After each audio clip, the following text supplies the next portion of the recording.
Hello everyone and welcome back. My name is Greg Furman and this is the VantagePoint AI Market Outlook for the week of February the 15th, 2021. Now, to get started this week, we're going to begin where we always do with that very important dollar index. Now, what we want to do here is a quick recap of last week's forecast, showcasing the VantagePoint software's predictive indicators. Now, in last week's weekly outlook, what I had stated very clearly before, not after the market opened, that we had a sell signal on the US dollar, and that sell signal came from the medium term crossing the long term predicted difference. We can further assess there is absolutely zero lag in this particular indicator. What we're doing here is measuring the medium-term crossover against the longer-term crossover. So we're effectively looking at two different time frame charts at the same time.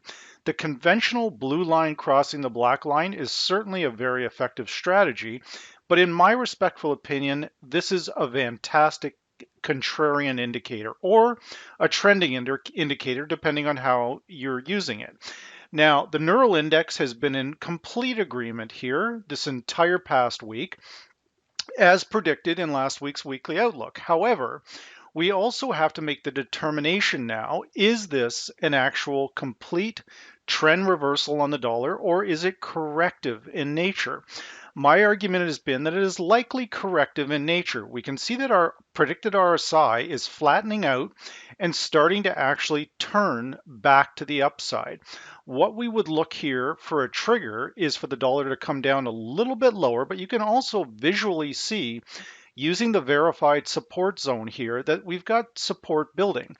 These arrows that are forming on the verified zones are rising. That's the key thing. Now, when we look at these down arrows, they've been basically consistently lower, except this one made a big push up. And again, what we've formed here is now we've got basically a higher high and a lower, a higher low, excuse me. So now what we would be watching for is to see if we can slip back up inside the 90.59. Now we have got a holiday short week. The major event risk is going to be the Fed minutes. But I think we all know what the Fed is. The song and dance from this Fed is going to be the same as what we've heard over and over again. Zero interest rates, bad labor market, yada yada yada. It just gets monotonous listening to it. So, and the Fed has always been behind the curve on just about everything that they've done.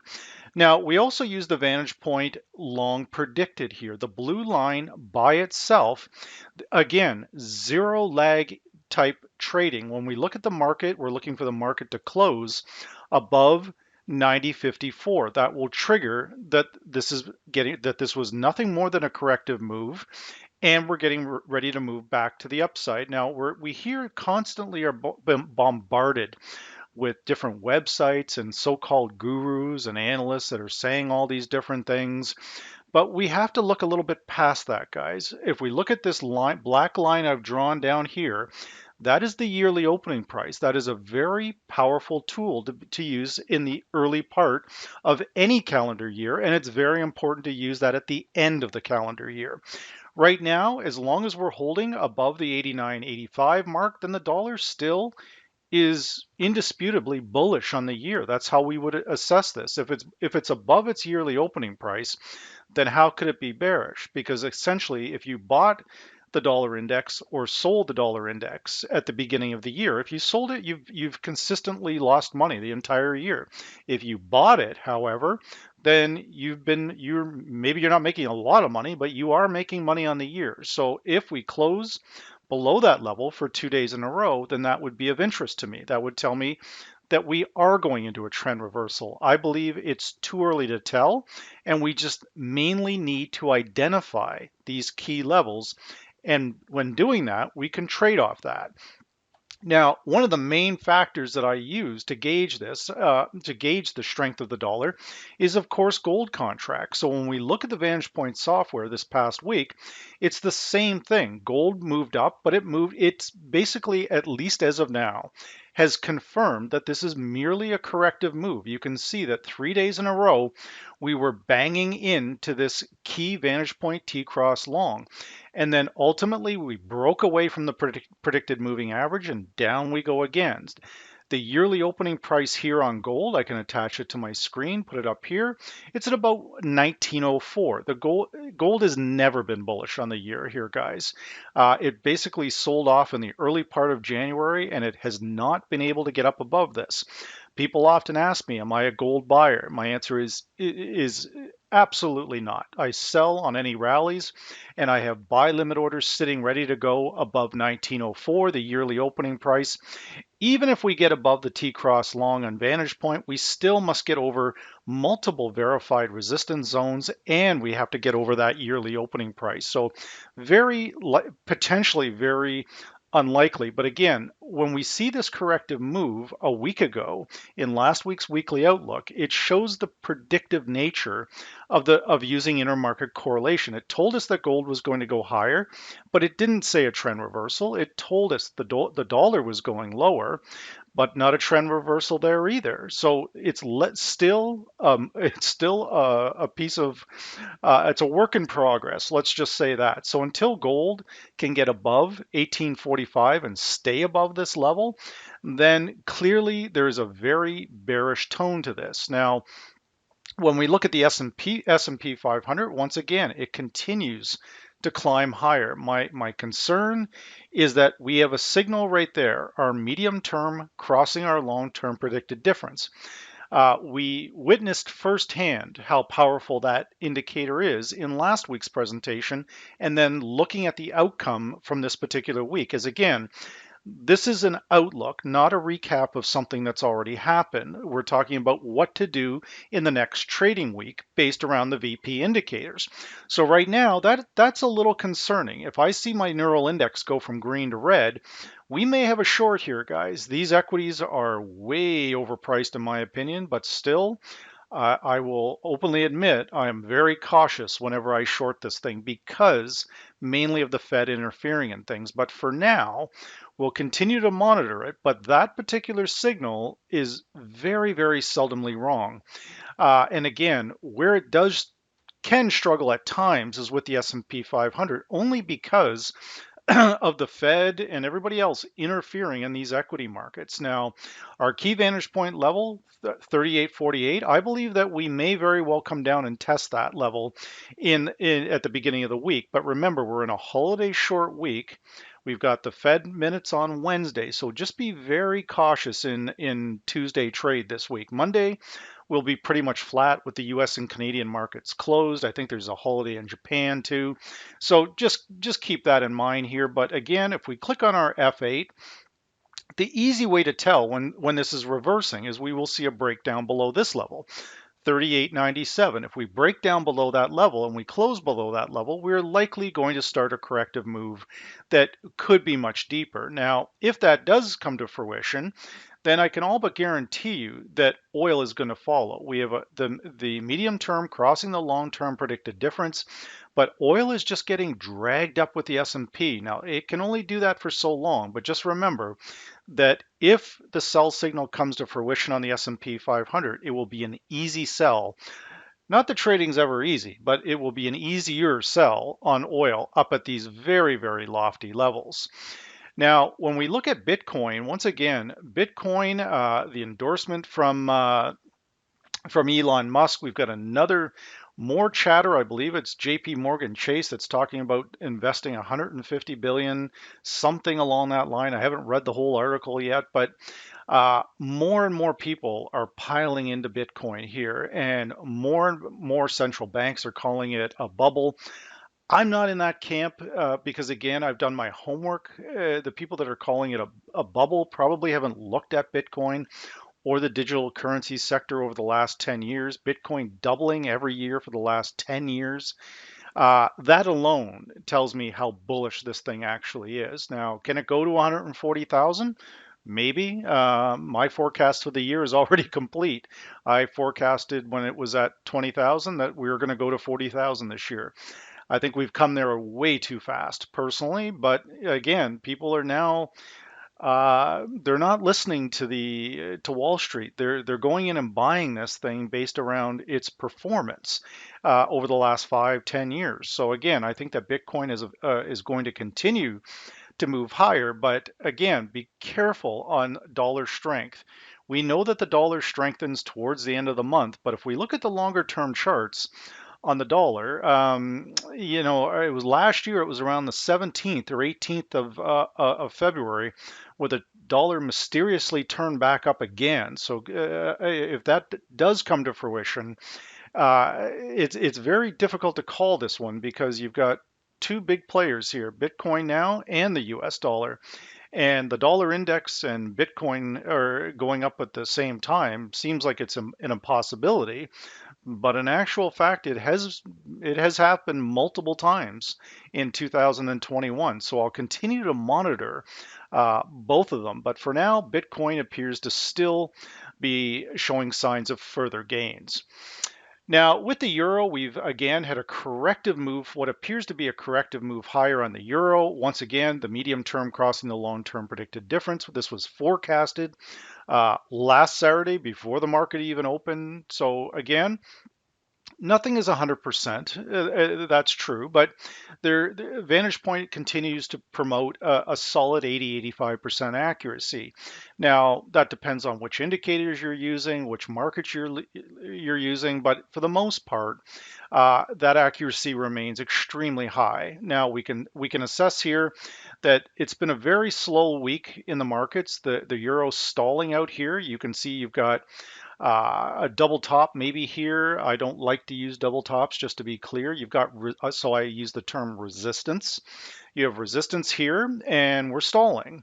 Now, the predicted RSI is starting to roll back down, but again, we're getting above the triple EMA cross at 121.06. The question is, can we hold above it? When we click on our F8 in our software, once again, we can see that we've got above the predicted moving average, but it's struggling to hold above it. There's very few buyers up here. If we look at the verified zones, we've got a swing high up here. We've got, again, a lower high. We've got lower lows. Most of this points towards the euro struggling to maintain longs up here. And remember what I've always said, guys, or what I've tried to convey here is that the only reason that the euro got up here to begin with was on the COVID stuff a year ago. When gold shot up higher, it dragged the euro up with it. The intermarket correlation you want to be very mindful of here is the strong positive correlation that the euro has to gold. Some of the other websites I've read, once again, I reviewed some of the ones on FX Street and some of the different websites. The Rockefeller report caught my eye again, where she's actually saying not to use other currencies and other asset classes to forecast the market you're trading. I don't think I've heard anything more ridiculous than that personally. Of course we want to use intermarket correlations. That's how we understand how the euro moves, how the dollar moves, how Bitcoin, the S&P moves, gold. They're all tied together in one way or another. So in looking at how weak gold actually is, that would tell me that the euro moving higher is probably going to stall here under this 121.80. Now, if we get above 121.80, we may extend higher to the most recent swing high at 123.49. But that's where the yearly opening price is too. So again, be very, very cautious buying in, because remember, the same people that are telling you to buy the euro now are the same people that got caught short on basically January the 5th, and they've been holding euro longs this entire time underwater. The euro has been below its yearly opening price basically right out of the gate on January 1st. Now, we assess that by money flows coming back into the US, the fact that the dollar is normally strong at the beginning of the month. A lot of things were happening, plus and mainly those intermarket correlations. So for now, the euro still has a bearish tone, I will argue, while under 121.89. We will look for the medium term to turn back down, cross over the long term predicted difference, and the RSI, of course, moving down also. When we look at the British pound US dollar, this is again, it's not using other currencies to gauge the currency that you're trading or the commodity you're trading is simply not a good plan here, guys. The British pound used to go up and down with the euro, but the British pound is actually the other culprit that's putting pressure on the euro via the euro British pound cross pair. This is again lost in translation in a lot of analysis, but as euro Great Britain is under selling pressure, that's actually boosting the British pound and it's weakening the euro. So the euro has a lot of strikes against it here, guys. The British pound is clearly bullish on this particular chart. It even during that period of dollar strength, the British pound basically still continued to move up, but the euro did not. So this is a whole different new thing with Brexit for us. As I said, normally the euro US and British pound US dollar, they both go up and down together. That is not happening. The pound's moving higher, the euro is not. So if you look at the gains just in this past week, from the 136 area all the way to 139, the euro barely even moved up a penny. So there's a big difference here, but the pound maybe a little bit overextended up here. We can see that a signal is trying to form, the medium term crossing the long term predicted difference. Yet another warning sign that we could see further dollar strength coming. So be very, very cautious with this particular pair. Now, one of the places to buy dollars has been the dollar Japanese yen. Now, once again, we've had a corrective move lower based on that medium term crossing the long term predicted difference.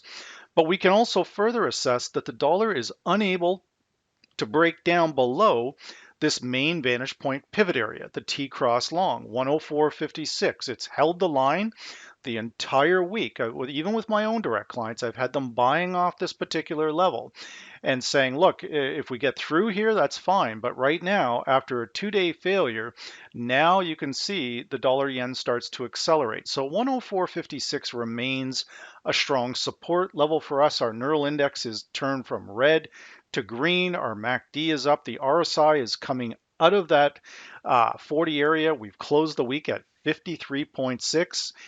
That's a bullish sign. Now we just have to get above that 60 level on the RSI and continue to advance off of this T-cross long. When we look at the US Canadian pair, one of the places where you actually can sell US dollars, once again, a very, very good call here.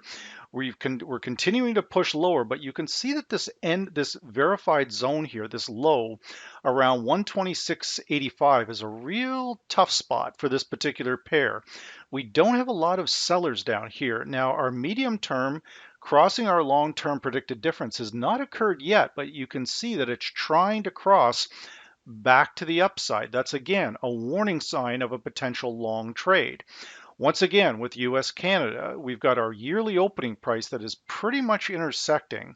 Around 127.17 is, I believe, where that yearly opening price. So if we can get above the T-cross long, we could have a pretty decent long trade here. Here's what you need, guys. And again, being an outlook and not going on about something that already happened, this is an outlook.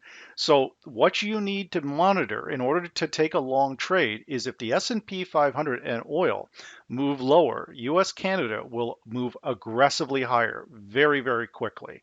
And we did see this past week where it got we had some real short covering there on Friday as the S&P stumbled, but it recovered into the close. But I'm not sure how many more times the S&P can do that. So, but again, if you're trading this pair, know your levels. That key pivot level there is 127.37.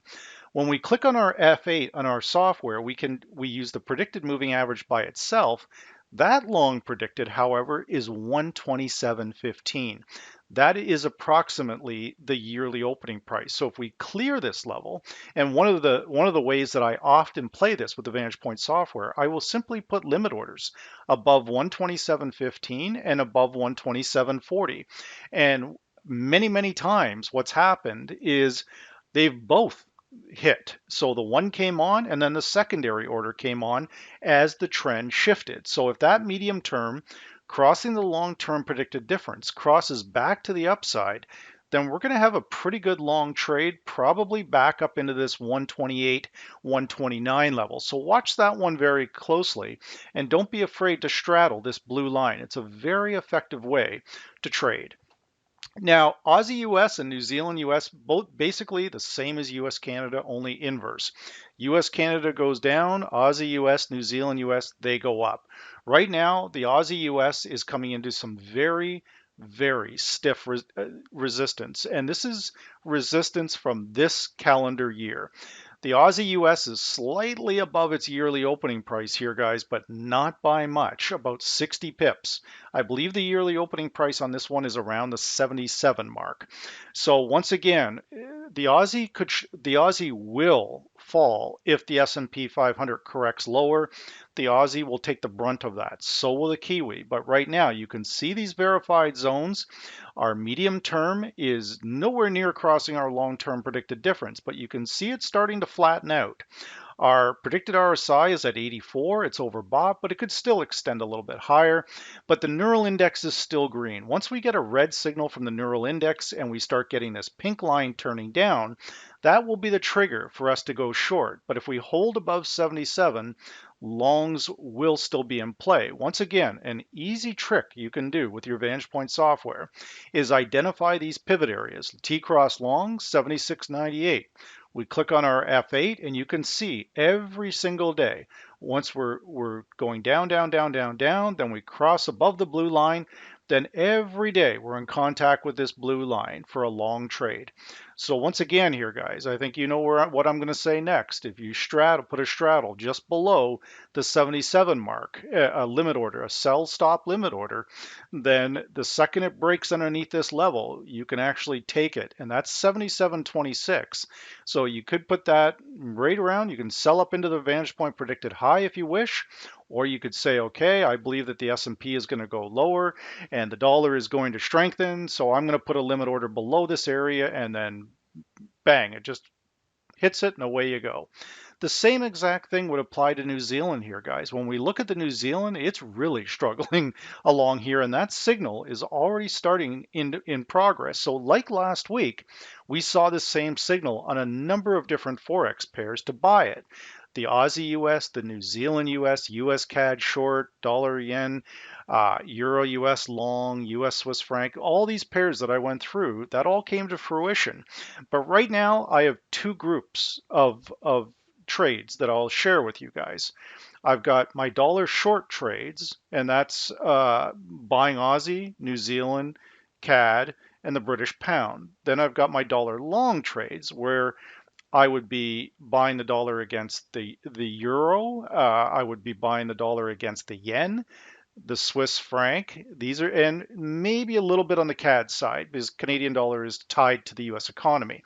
So that type of grouping and understanding these correlations, intermarket correlations, and which group to buy the dollar against and which group to sell the dollar, and how they're being driven by gold, the S&P 500, oil, and now even Bitcoin, is a very successful way to gauge your trading.